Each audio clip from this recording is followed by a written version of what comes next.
Welcome to இணைந்த கைகள் IAS and engineer academy. இந்த வீடியோவில் நம்ம பார்க்க போகிற டாபிக் என்ன அப்படின்னு பார்த்தீங்கன்னா, எலக்ட்ரிக்கல் மெஷின்ஸை பற்றி தான் பார்க்க போகிறோம். So electrical machines,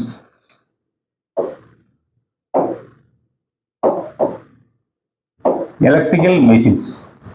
so electrical machines அப்படின்னா என்ன அப்படின்னா, எலக்ட்ரிக் சப்ளை மூலியமாக அந்த மெஷின் ஆனது இயங்குகிறது. சரிங்களா? அதான் பேர்லேயே எலக்ட்ரிக்கல் அப்படின்றது. எலக்ட்ரிக் சப்ளை கொடுத்தா தான் அந்த மெஷின் ரன் ஆகும், சப்ளை இல்லைன்னா ரன் ஆகாது. இது ஜெனரலான ஒரு கான்செப்ட். ஸோ இந்த எலக்ட்ரிக்கல் எனர்ஜி, இது எலக்ட்ரிக்கல் மெஷின்ஸ் அப்படிங்கிறது எத்தனை வகையை பிரிக்கலாம் அப்படின்னு பார்த்தீங்கன்னா, சப்ளை கொடுக்க வச்சு ரெண்டு வகையை பிரிக்கலாம். அது சுழலக்கூடிய விதத்தை வச்சு பார்க்கும்பொழுது இரண்டு வகையா பிரிக்கலாம். சுழலக்கூடிய விதத்தை வச்சு இயங்கக்கூடிய விதம், அதாவது செயல்படக்கூடிய விதம் அப்படின்னு சொல்லி, சுழலக்கூடியன்னு சொல்ல விட செயல்படக்கூடிய விதம், செயல்படக்கூடிய விதத்தை வச்சு பார்க்கும்பொழுது ரொட்டேட்டிங் மெஷின்,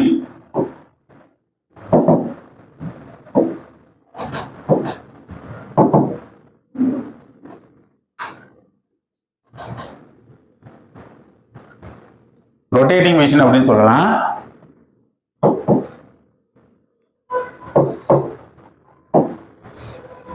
இரண்டாவது ஸ்டேஷனரி மெஷின் அப்படின்னு சொல்லலாம்.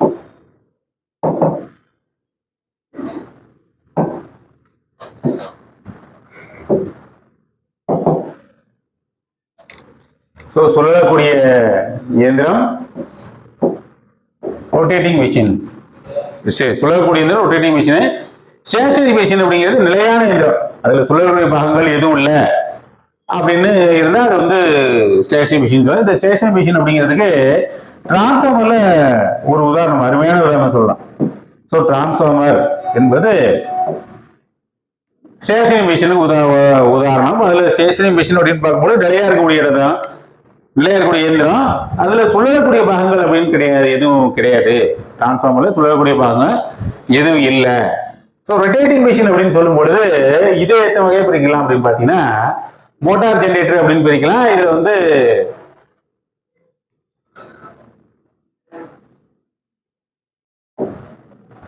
So motor generator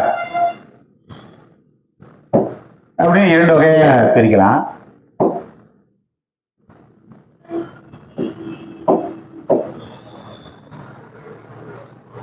so supply கொடுக்கறத வச்சு மோட்டார் ஜெனரேட்டர் ஜெனரலா சொல்லுவோம். நம்ம சப்ளை கொடுக்கக்கூடிய சப்ளையை வச்சு பார்க்கும்பொழுது இத AC motor, DC motor, AC generator, DC generator அப்படின்னு சொல்லலாம். அதாவது கொடுக்கக்கூடிய சப்ளை ஏசி மோட்டார், ஏசி சப்ளைல ஃபங்க்ஷன் ஆகக்கூடிய மோட்டர் ஏசி மோட்டார், அதாவது டிசைன் பண்ணியிருப்பாங்க. டிசி சப்ளை கூட அந்த மோட்டர் ஃபங்க்ஷன் ஆகும், அதுக்கு மாதிரி டிசைன் பண்ணியிருப்பாங்க. கிடைக்கிற அவுட்புட் என்ன அப்படிங்கிறது மாதிரி இருக்கும். அதே மாதிரி ஜெனரேட்டர் அப்படிதான், ஏசி ஜெனரேட்டர், டிசி ஜெனரேட்டர் அப்படின்னு சொல்லுவோம். சரிங்களா? அப்புறம் பார்த்தீங்கன்னா டிரான்ஸ்ஃபார்மரை பொறுத்தவரை ஏசி சப்ளை மட்டுமே கொடுக்கப்பட வேண்டும். ஏன்னா ஏசி சப்ளை ஃபங்க்ஷன் ஆகிற மாதிரி டிரான்ஸ்ஃபார்மரை டிசைன் பண்ணியிருக்காங்க, ஏசி சப்ளை. சரிங்களா? டிரான்ஸ்ஃபார்மர் ஒரு நிலையான ஒரு இயந்திரம். இது என்ன செய்யுது அப்படின்னு பார்க்கும்பொழுது எலக்ட்ரிக்கல் எனர்ஜியை வந்து டிரான்ஸ்ஃபர் பண்ணுது. அதனாலதான் அதுக்கு பேர்லயே டிரான்ஸ்ஃபார்மர்.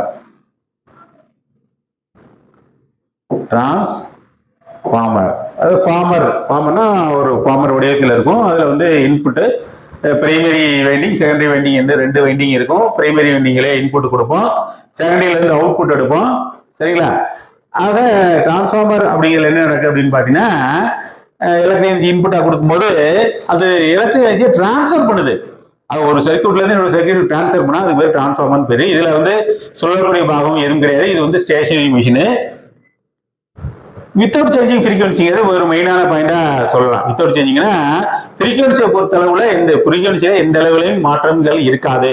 ஃப்ரீக்வன்சி மாறாமல் இருக்கக்கூடிய சூழ்நிலையில் ஒரு மெயினான கண்டிஷன் டிரான்ஸ்ஃபார்மரை பொறுத்த மட்டும். ஏன்னா இது வந்து நிலையான ஒரு இயந்திரம், இதுல சொல்லக்கூடிய பாகம் எதுவும் இல்லைன்னு சொல்லியிருக்கோம். ஏசி சப்ளைல ஃபங்க்ஷன் ஆகுது. ரொட்டேட்டிங் மிஷின் அப்படின்னு பார்க்கும்போது மோட்டார் ஜெனரேட்டர் சொல்றோம். அதுல ஏசி மோட்டர், அதான் ஏசி மிஷின், டிசி மிஷின் ரெண்டு வகையா பிரிக்கலாம். அதாவது AC machine, DC machine. So AC machine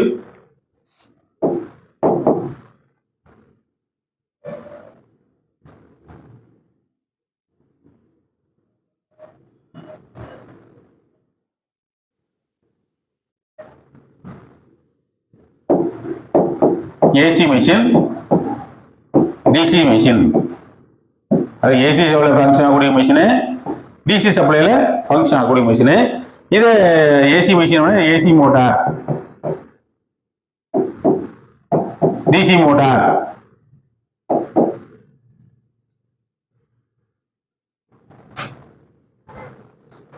DC motor கீழே எழுதணும், நம்ம மேலே எழுதிட்டோம், மாற்றி எழுதுறோம்.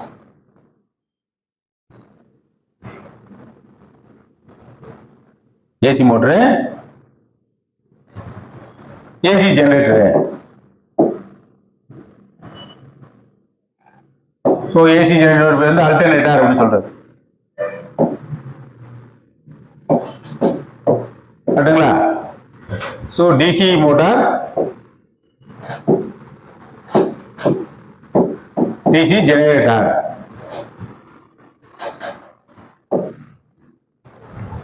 சரிங்களா? கொடுக்கக்கூடிய சப்ளையை பொறுத்து ஏசி மிஷின், டிசி மிஷின் என்று எலக்ட்ரிக்கல் மிஷின் ஆனது கிளாஸிஃபை செய்யப்படுகிறது.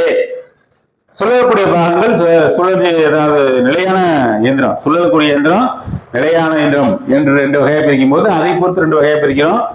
சுழலக்கூடிய பாகங்கள் இருந்துச்சுன்னா அது வந்து மோட்டார் ஜெனரேட்டர் என்றும், சுழலக்கூடிய பாகங்கள் இல்லாத மிஷின் அப்படின்னா டிரான்ஸ்ஃபார்மர் என்றும் அதை வந்து நம்ம பயன்படுத்துறோம். சரிங்களா? ரைட். இது வந்து எலக்ட்ரிக்கல் மிஷினை பத்தி நம்ம சொல்லக்கூடிய விஷயங்கள். இப்போ எலக்ட்ரிக்கல் மிஷின் அப்படின்னு பாத்தீங்கன்னா எலக்ட்ரிக்கல் சப்ளையால ரன் ஆகக்கூடிய மிஷினு, இது எல்லாமே இந்த கேட்டகரியில வந்துடும். சரி. ஸோ அடுத்தது இதோட கண்டினியூஷன் என்ன பார்க்கணும்னா ஏசி மிஷின், டிசி மிஷின் அப்படின்னு நம்ம வந்து பிரிக்கும் பொழுது இந்த ஏசி மிஷின் தான் எல்லா இடத்துலையும் வருவீங்க. ஏசி மிஷின் அப்படின்னா சிங்கிள் பேஸ். இதுக்கு உதாரணம் சொல்ல சிங்கிள் பேஸ் இண்டக்ஷன் மோட்டரு,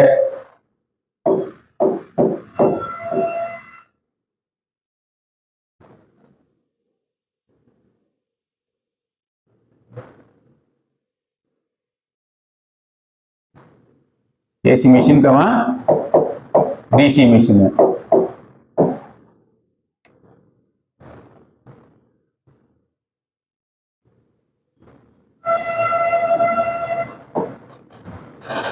சரியா?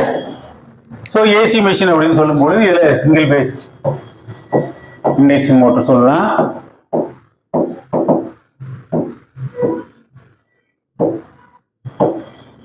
த்ரீ பேஸ் இண்டக்ஷன் மோட்டர் சொல்லலாம், சரிங்களா? சிங்கரனஸ் மோட்டர் சொல்லலாம்,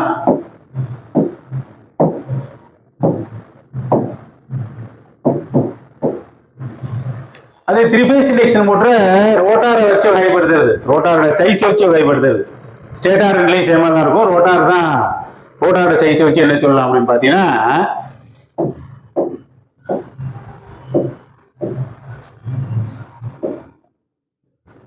squirrel gauge induction motor,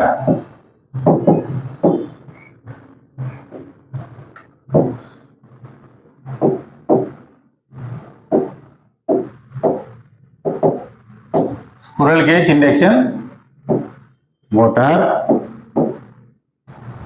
slipping induction motor.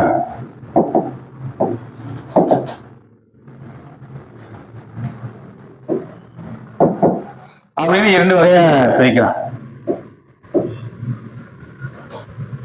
அதாவது ரோட்டாரோட சைஸ் வச்சு ஸ்டேட்டார் ரிலீஸ் சேமா இருக்குன்னு சொல்றோம். இதுல வந்து சிங்கரனஸ் மோட்டார்னு சொல்லலாம். த்ரீ பேஸ் இண்டக்ஷன் மோட்டர்ல சிங்கிள் பேஸ் இண்டக்ஷன் மோட்டர்னு சொல்லும் பொழுது அதுல நிறைய டைப்ஸ் இருக்கு.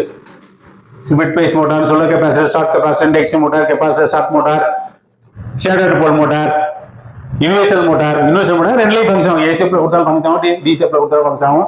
இது மாதிரி அது பல்வேறு வகை, ஒரு கிட்டத்தட்ட ஒரு 9 டைப்ஸ் சொல்லலாம் சிங்கிள் பேஸ் இண்டக்ஷன் மோட்டார். இதுல சிங்கிள் பேஸ் இண்டக்ஷன் மோட்டார் வந்து தானா தோங்காது. அது ஒரு மெயினான விஷயமா நம்ம சொல்லணும். Single phase induction motors are not self starting. Why அப்படின்னு கேட்பாங்க. சிங்கிள் பேஸ் இண்டக்ஷன் மோட்டர் ஏன் தானா தோங்கல அப்படின்னா, அந்த தானா தோங்கக்கூடிய அளவுக்கு இதுல ஒரு ஃபேஸ் மட்டும் தான் இருக்கு. தானா தோங்கக்கூடிய அளவுக்கு இதுல ரொட்டேட்டிங் மேக்னெட்டிக் ஃபீல்ட் உருவாகிறதுல, அதனால தானா தோங்குறதுல. சரிங்களா? அதனாலதான் 2 வைண்டிங் இருக்கும். ஸ்டார்டிங் வைண்டிங், ரன்னிங் வைண்டிங் அப்படின்னு இருக்கும். ஸ்டார்டிங் வைண்டிங், ரன்னிங் வைண்டிங் அப்படின்னு இருக்கும். ஸ்டார்டிங் வைண்டிங்கோட சென்ட்ரிஃபியூகல் சுவிட்ச் அப்படின்னு ஒன்று கனெக்ட் பண்ணிருப்பாங்க. 20% ஒரு அட்டென்டிவ் ஸ்பீடுக்கு வந்த பிறகு ஆட்டோமேட்டிக்கா ஸ்டார்டிங் வைண்டிங்கும் சென்ட்ரிஃபியூகல் சுவிட்ச் சப்ளை இருந்து கட் ஆயிடும். தொடர்ந்து ரன்னிங் வைண்டிங்ல மோட்டார் ஆனது இயங்கிட்டு இருக்கும். ஸோ இது சிங்கிள் பேஸ் மோட்டர்ல. த்ரீ ஃபேஸ் இண்டக்ஷன் மோட்டர் வந்து செல்ஃப் ஸ்டார்டிங். ஏன் அப்படின்னு கேட்டீங்கன்னா அது வந்து 3 ஃபேஸ் இருக்கு, ஆர்ஒய்பின்னு 3 ஃபேஸ் இருக்கு. அதனால அங்க ரொட்டேட்டிங் மேக்னெட்டிக் ஃபீல்டு உருவாகுது.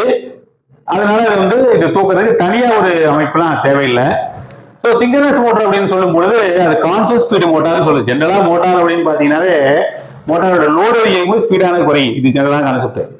இந்த சிங்க்ரனஸ் மோட்டார் பொறுத்த மட்டும் லோடு அதிகரிச்சாலும் ஸ்பீடு ஒரே ஸ்பீடில் சுத்திட்டு இருக்கும். இந்த கான்ஸ்டன்ட் ஸ்பீடு மோட்டார் அப்படின்னு கூட சொல்லலாம். ஸோ ஒரே ஸ்பீடில் சுத்திட்டு இருக்கும். இது எங்கெல்லாம் பயன்படுது அப்படின்னு பார்க்கும்போது இந்த சிங்க்ரனஸ் மோட்டார்ங்கிறது பேப்பர் மில், ஸ்பின்னிங் மில்,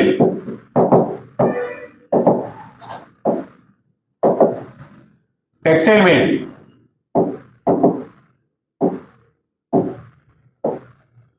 போன்ற இடங்கள்ல இது வந்து பயன்படுது. சரிங்களா? ஏன் இது மாதிரி இடத்துல பயன்படுது, எல்லா இடத்துலையும் பயன்படுத்தக்கூடாதான் அப்படின்னு சொல்லி ஒரு சந்தேகம் கூட நம்ம கேட்கலாம். பேப்பர் மில் அப்படின்றது பேப்பரை தயாரிக்கும் பொழுது திக்னஸ் வந்து ஈவனா இருக்கணும். சரிங்களா? திக்னஸ் மாறிச்சுன்னா நம்ம சாதாரண பயன்படுத்த நோட்டு புத்தகங்கள், புத்தகம், நோட்டு இது எல்லாமே பார்த்தீங்கன்னா ஒரே திக்னஸ்ல இருக்கும். அது காரணம் தயாரிக்கும் பொழுது இந்த சிங்க்ரனஸ் மோட்டார் பயன்படுத்தினால்தான் ஒரே திக்னஸ்ல வருது. அது ஸ்பீடு ஒரே ஸ்பீட்ல சுத்தும் பொழுது அதோட ப்ராடக்ட் ஈவனா வரும். அப்புறம் அந்த ஸ்பின்னிங் மில், நூல் நூக்கிறது, பஞ்சில இருந்து நூலை நூக்கும் பொழுது ஒரே திக்னஸ்ல வரும் பொழுது அதை ஆடையை மாற்றும் பொழுது ஆடையோட இதுவும் நம்ம பயன்படுத்தக்கூடிய ட்ரெஸ்ஸும் ஒரே மாதிரி இருக்கும். மேடு பள்ளங்கள் திக்னஸ் அதிகமாக குறைவாதுன்னா அது வந்து சரியான இருக்காது. அதுக்கு ஸ்பின்னிங் மில்லுக்கு பிறகு டெக்ஸ்டைல், தறி மில்லு, சரிங்களா? நூல் மில்லு, தறி மில்லு, இது மாதிரிலாம் அடுத்தடுத்த இடங்கள்ல இந்த சிங்க்ரனஸ் மோட்டார் வந்து பயன்படுத்தக்கூடியது. மற்றபடி நார்மலான த்ரீ ஃபேஸ் இண்டக்ஷன் மோட்டர் அப்படின்னு பார்த்தீங்கன்னா லோடு அதிகரிக்கும் பொழுது ஸ்பீடானது கண்டிப்பாக குறையும். சரிங்களா? ஸோ இந்த வீடியோவை பொறுத்த மட்டும் நம்ம ஜென்ரலா எலக்ட்ரிக்கல் மிஷின்ஸ்னா என்ன, அதுல ஏசி சப்ளையர் ஃபங்க்ஷன் ஆகக்கூடிய மிஷின், டிசி சப்ளை ஃபங்க்ஷன் ஆகக்கூடிய மிஷின், ஸோ அதை பத்திலாம் பார்த்தோம்.